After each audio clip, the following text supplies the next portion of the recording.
ప్రభుత్వ ఉద్యోగాల భర్తీకి కాంగ్రెస్ సర్కారు ఉద్యోగ క్యాలెండర్ ప్రకటించడంపై కాంగ్రెస్ పార్టీ హైదరాబాద్ పార్లమెంట్ నాయకురాలు ఆత్రం సునక్క హర్షాన్ని వ్యక్తం చేశారు.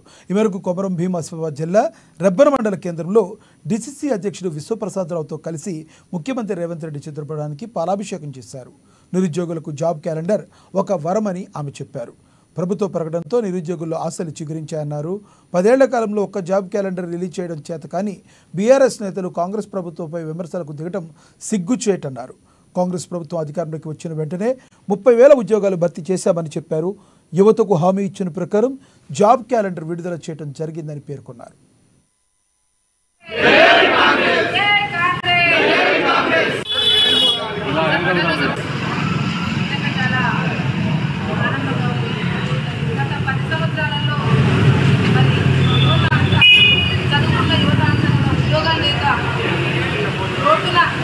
ఏ చిన్న ఉద్యోగం దొరికితే ఆ ఉద్యోగానికి పోయి మేము బతకాలా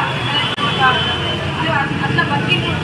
కానీ మా కాంగ్రెస్ ప్రభుత్వం ఏర్పడ్డ తర్వాత ఏర్పడి 6 నెలలు కాకపోతే డిఎస్ వేయడం జరిగింది.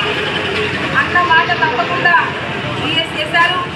మరి అదేవిధంగా ఈరోజు జాబ్ క్యాలెండర్ విడుదల చేయడం అనేది చాలా ఆనందంగా ఉంది. ఎందుకంటే పిల్లలు ఏ సబ్జెక్టు ఎప్పుడు ఏది చదువుకోవాలని వాళ్ళు చూసి ఏ బుక్ చదువుకోవాలనేటువంటి వాళ్ళు నేర్చుకోవడం జరుగుతుంది. కాబట్టి జాబ్ క్యాలెండర్ విడుదల చేసినటువంటి గౌరవనీయులు ముఖ్యమంత్రి గారికి మరి ఇక్కడ యువతందరం మేమంతా కూడా